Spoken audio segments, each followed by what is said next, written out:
Style for Life.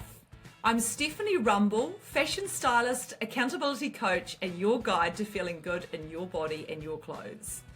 Based in Christchurch, New Zealand, I bring over 3 decades of experience in fashion, fitness, and wellness to help you feel strong, stylish, and self-assured. Together we'll explore the emotional, physical, and practical sides of style, because true confidence starts from within. No matter your age or size, you deserve to feel confident and show up as the best version of you. I truly believe this. This is Style for Life.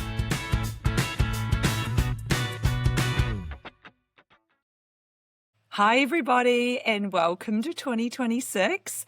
I thought it would be a good place to start this year talking a little bit about exercise. So I know that for some of us it's a time where we've set New Year's resolutions. We've thought, I need to do something about where I'm at and I want to change the way I've been behaving. And I totally get that. I work with people all the time like this. They come to me because they've just got fed up with where they're at, and they've decided that it's time to step into something a little bit more healthy and something that's going to serve them into their later years, or some health outcomes have come up for them and they really want to do better around this. So this podcast today is titled How to Get Motivated to Exercise. And I know that this is really tricky for some people. There's lots of barriers and things in place. So I'm going to go through a few of the barriers, some of the reasons why we might not exercise, and then I'm going to give you some hints about how you can change this and actually get some of those maybe New Year's resolutions underway. So I want to just talk to you a wee bit about humans on the whole to start with. So humans have evolved to tolerate a high level of activity, but also gravitate towards rest when possible. This is to conserve energy for when movement was either necessary or pleasurable. So this was explained by Daniel Lieberman, who's a human evolutionary biologist, and he describes it like this: that we have evolved to do a lot of exercise, but we also have evolved to look after ourselves as well. Now, I want to reassure you that there's no danger. And we don't need to conserve energy as much as we probably sometimes do. Okay, and he definitely talks about that. I've got some statistics about physical activity in New Zealand. Now, I know the statistics in other parts of the world as well, but I just want to focus on New Zealand because most of our listeners are from New Zealand, and thank you so much for listening. So this is stats from 2023. I know this is 3 years ago now, being 2026, but less than half of New Zealand adults, that's 46.5%, are meeting the recommended guidelines of at least 2.5 hours of moderate physical activity, or 1.25 hours of vigorous physical activity spread throughout the week, plus muscle strengthening activities on at least 2 days a week. This is a decline from 51.3% in 2022. So we have really slipped up. Okay, and that's adults. Now, if we look at teenagers or young people aged 5 to 17, participation also falls short of the average of at least 60 minutes of moderate to vigorous activity per day. So in a 2023 report, nearly half of children and youth did not participate enough. And adolescent girls aged 11 to 17, 95% are not exercising enough. That's really concerning. And I think there's some stats around that too, or there's some information around that, around self-consciousness. Their bodies are changing. It gets harder. It feels uncomfortable. And then we've got sedentary lifestyles. So insufficient activity is a major public health concern, and it's linked to obesity rates and significant costs to our health system and economy. And I know myself that people come to me and they have become very sedentary. I also know that in my fitness instructing work, when I'm teaching classes, I always give permission to my participants to work that little bit harder. There's no reason why you can't. There's nothing to fear. So let's have a look at why we have some barriers to exercise. So I know I hear these all the time, and I understand how difficult it is, right? You have other commitments. Like I had a client recently who said, you know what? My priorities are family and sleep. And I fully get that. 100% get that. Now, you need to sleep and you need to look after your family and you need to work, but you also need to look after yourself. I can remember the time when my children were really young and I wanted to exercise, and the only time of the day available was really early in the morning. So before my husband went to work, and he went to work around 7 to 7:30 a.m., and I had 4 children at home, and when Poppy was born, she was the 4th, and there was 4 under 5, and the only way I could get up and get exercise done was to get up at 5:30 in the morning and get it done. Now, that was really hard work, and I did that for a few years until my children got older and they could be left, or Dave's work eased a little bit, or things changed and I could exercise once I'd gone to school or preschool. So there's always other commitments that come in. Whatever stage of life you're at, even if you have no children, there's still going to be other things that seem more important than exercise. And I can tell you, squeezing it in at the end of the day is so much harder than getting up and getting it done. So why else might we not exercise? We feel too tired or we lack energy. Now, obviously, that's quite normal, and I understand how that feels. There's times where I feel really tired as well, or I lack energy and I don't want to exercise. Now, I get that it's difficult, and often I think, oh, how am I going to do this? But I don't give myself much time to think about it. I just go, I know I'm tired. I know I've not got much energy. Let's just get it done. What's the worst thing that can happen? Right? What's the worst thing that can happen if you're having these thoughts? You might feel a little bit more tired afterwards. Nothing's going to happen. You're probably going to sleep better, right? So if you're lacking energy, often exercise helps to give you energy as well. Now, if you're struggling to find motivation, I know this can be a factor as well. Believe me, I have heard every excuse in the book over my 34 years in the fitness industry. I'm struggling to find motivation. That's where accountability coaching comes in. If you can't be motivated yourself, I can teach you to build the muscle habit, or the habit, which becomes, part of your daily life, and then you do it. Like another client I can think of, the beginning of 2025, she joined me for accountability. Initially, her goal was to lose weight, but over the course of our time together, we started to work on her fitness, and she became quite good she wanted to run. Not everyone wants to run, but she wanted to run, and she became quite good at it. And now she's just motivated to exercise. She goes to the gym, she goes for runs, she does things for herself because she has formed it as part of her habitual daily life, which we're getting to, which is getting out of the habit, which is another problem people have. So they get out of the habit of exercise. So they don't do it regularly like they used to because other things have got in the way and they've moved away from that habit. And I can relate to that. I used to have a habit of getting up at, like I said, at 5 o'clock or 5:30 and exercising. And then menopause hit.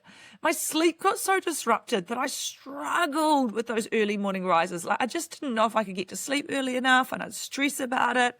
Then I'd get an early morning class scheduled and I just couldn't make it. And well, I had to make it. But the rest of the day was like nightmarish because I was so tired. I'd had like 4 hours sleep. So I've had a shift there and got out of the habit. And I think really it's really good to get up early and do that. So, one of my goals for 2026 is to get on top of my sleep, which I have done in the last week, and actually be able to get up early in the times I need to. Oh, how often have I heard this one? Weather conditions. Weather conditions get in the way of exercise, especially if you're going outside. Well, my little response to that is there's no such thing as bad weather. It's just bad clothes. How does that sound? No such thing as bad weather, just bad clothes.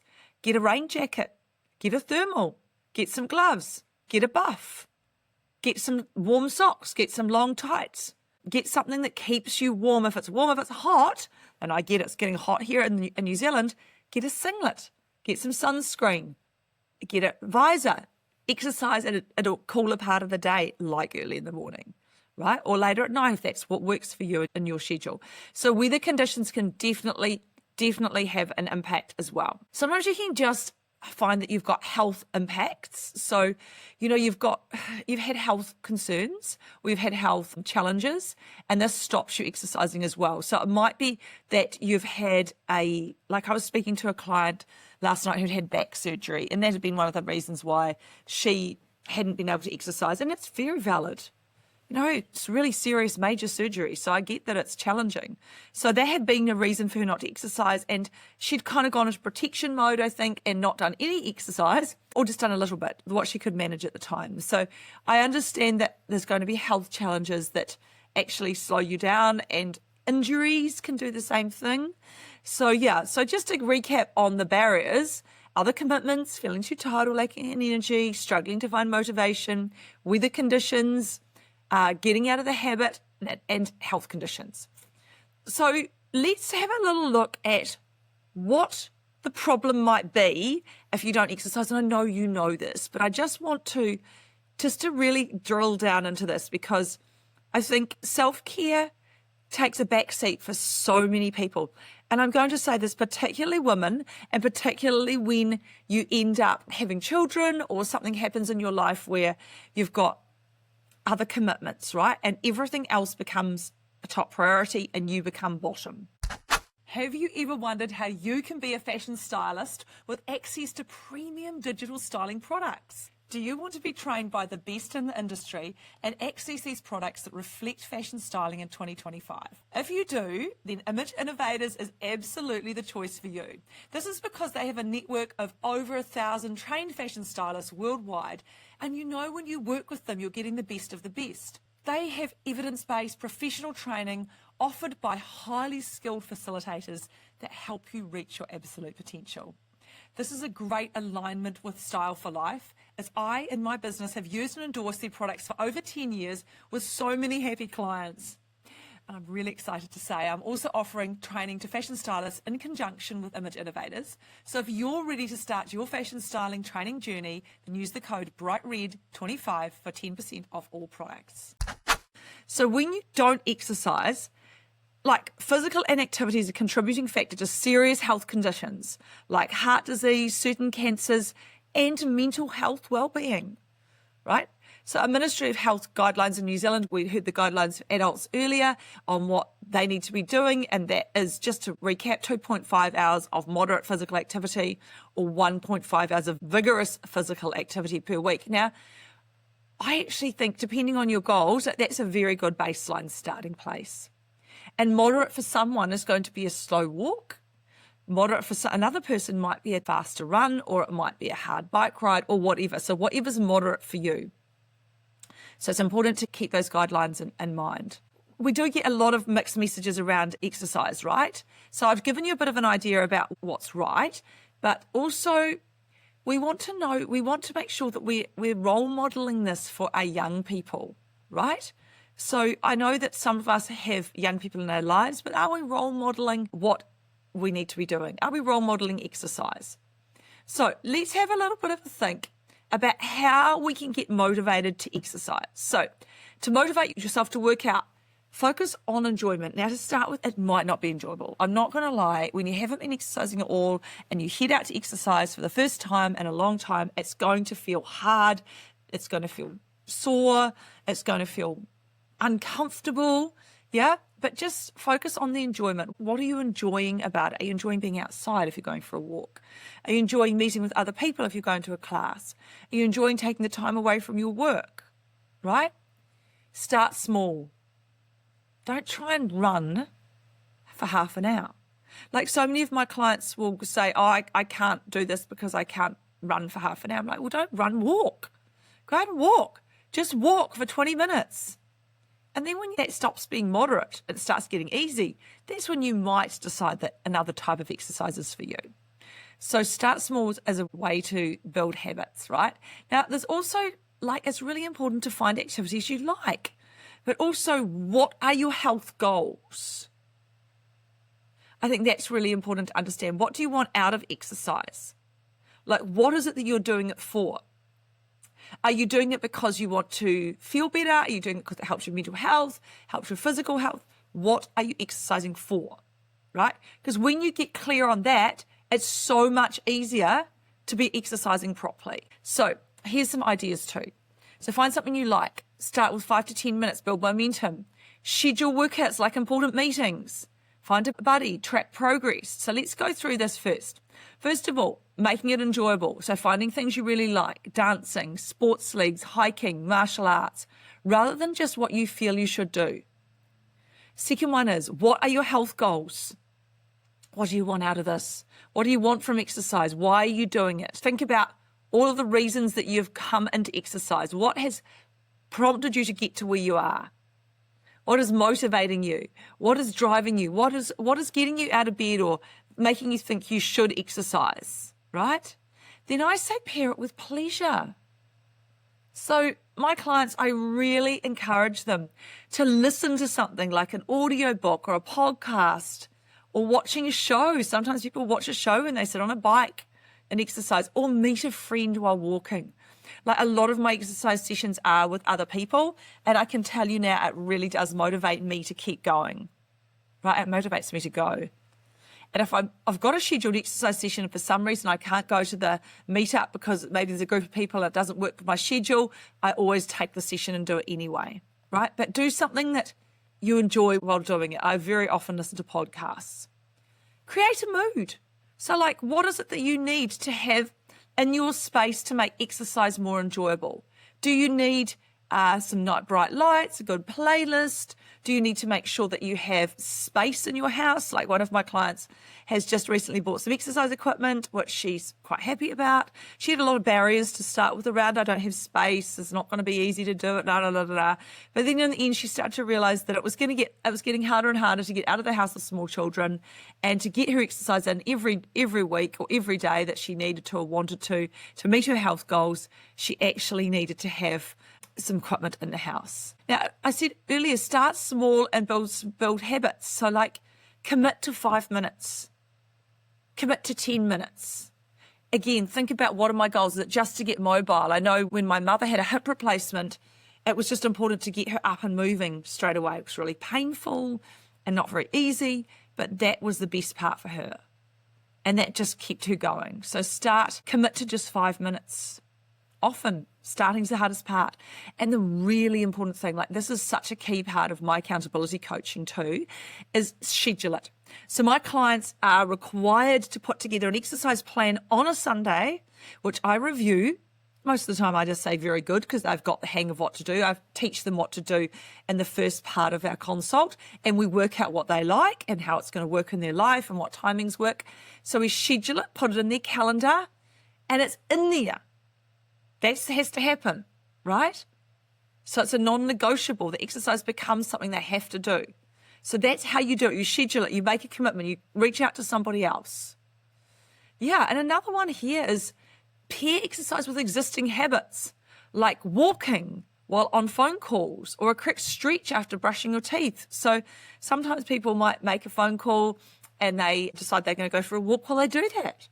And they can have the phone call and have the interaction just as nicely while they're walking as they can as if they were not walking as well. And that's not distracting, it's actually being healthy. Sometimes it might be that you actually have a meeting, so you meet somebody and you go for a walk as opposed to sitting down, especially if you're struggling for activity. I had a client who always did this. She had lunchtime meetings and she always decided that she was going to be on the phone or those phone meetings, and she walked. Well, she did it.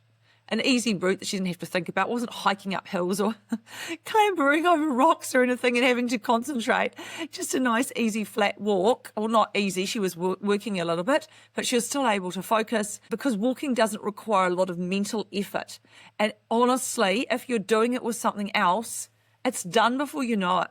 I listened to an amazing podcast last week on longevity, as you know, I talk about it a lot. And it was so interesting. And I was so interested. My run just went like that. Over the weekend, I didn't get to run with my squad. I was too busy. I had lots of other stuff on, and I needed to get the exercise done at my own time. And so I ended up just going out myself. And to make it motivating for me, I did listen to a couple of podcasts, and this one on longevity, as I said, was so interesting that it kept me going all the way through my run. And as I said, by the time I got to the end of my run, I was like, oh, wow, that wasn't too bad. So build accountability and rewards too. I've said find a buddy. It's more likely that you're going to do it if you have to show up. Like, I know myself, if I have to show up, my goodness, it's very unlikely that I'll bail unless something serious has happened. Then set some goals. I do this all the time with my clients. So set a goal. Some of them might want to do a 5K race. I had someone recently who wanted to do a swimming event. They might want to hit some strength or improve their flexibility. They might be on a weight loss journey. Set some goals. Then it makes it more motivating to stay in it.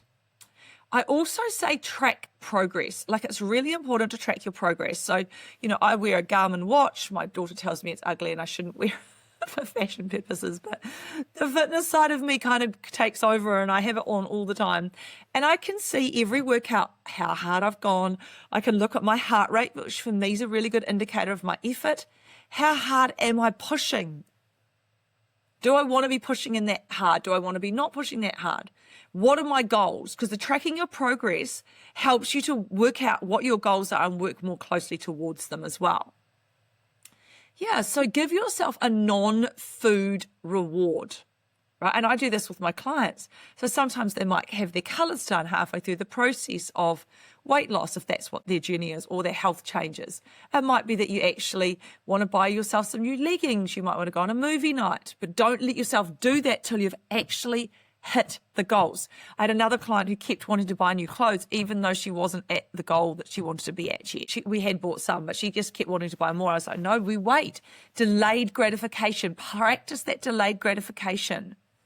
So give yourself a reward for staying at it, but you have to stick at it for this many days. That's why programs like 75 Hard work, because it's like you have to do these hard things every day, but don't just do that and then stop. Like, that's about the goal setting as well. So, if you set one goal, have another one in the back end ready to go before you finish the one you're on, right? So that you do keep going, you do keep at it. So also, this is just the last point here, is to shift your mindset.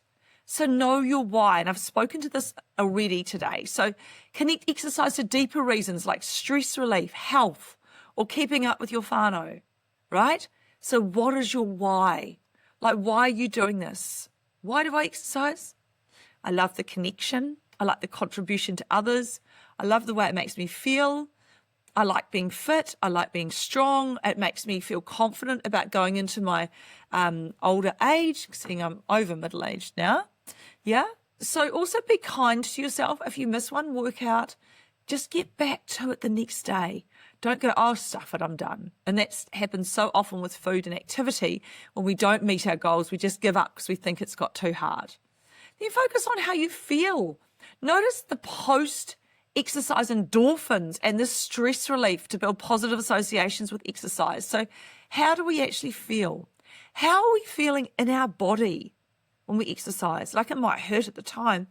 And let me tell you that to exercise, you need to make friends with discomfort. It's going to be a little bit uncomfortable, and being uncomfortable is actually okay.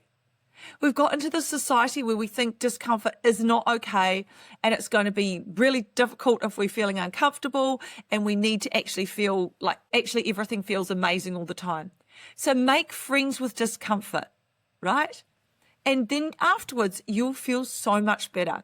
So little recap on all of that. I've really whipped through all of that, and I wanted to give you a bit of an idea on how to get motivated. So what do we want to do? We want to make it enjoyable by finding our fun, pairing it with pleasure, creating the mood, starting with small habits, scheduling your exercise, stacking habits together like talking and walking on the phone, building some accountability and rewards like finding a buddy, or if you're not finding a buddy, find me and I can help you sort it out.